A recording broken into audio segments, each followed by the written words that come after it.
Australia is a great nation, an affable society. I'm sure there's no one in this room that will disagree with me. Although compared to other nations, we've got it fairly easy. We're a democratic nation. We've got the most amazing natural attractions you'd ever want to see. Uluru, or Ayers Rock as some may call it, the Daintree State Forest, and the Great Barrier Reef. I could talk about Australia for hours on it, and I'm proud of the fact that we invented Australian football, meat pies, kangaroos, Holden cars, and of course the wonderful tasting Vegemite. That's all great, but, Mr. President, distinguished guests, fellow Toastmasters, ladies and gentlemen, I'm here to talk to you about an epidemic that's taking over our tiny nation. It's having an effect on our lives and our children's lives. Obesity. Childhood obesity. Now, I'm sure we've seen the programs The Biggest Loser or You Are What You Eat.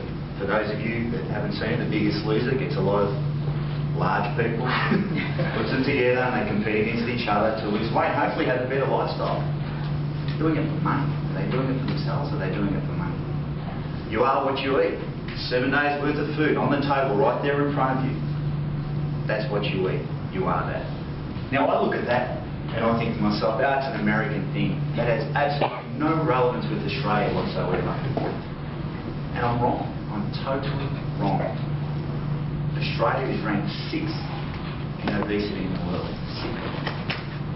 25% of our children are either obese, grossly obese, plain fat. That's 1 million children. 1 million children. Think about it. 1 million children that are at risk to heart disease and diabetes. Now, that's not a very good endorsement for a country that prides itself on its sporting prowess. Not good at all. In the last 30 years, the average weight of an 8-year-old has doubled. Now, I've got a 9-year-old. She's 25 kilos.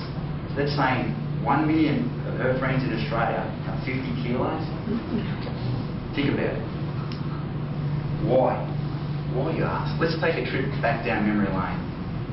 Back to our grandparents' time or our parents' time, when television was somewhat of a luxury item. No one had ever heard of a telephone without a cord.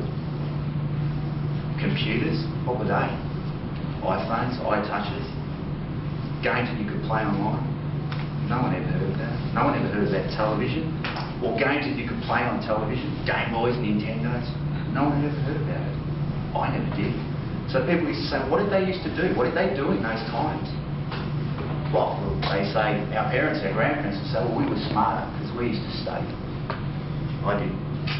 Not in those times. I remember when I was back at school in those days, as soon as I'd get home from school, the first thing I would do was get my football, get my cricket bat, and I'd be out playing with my friends all day, all night, until my mother called me. Dinner's ready.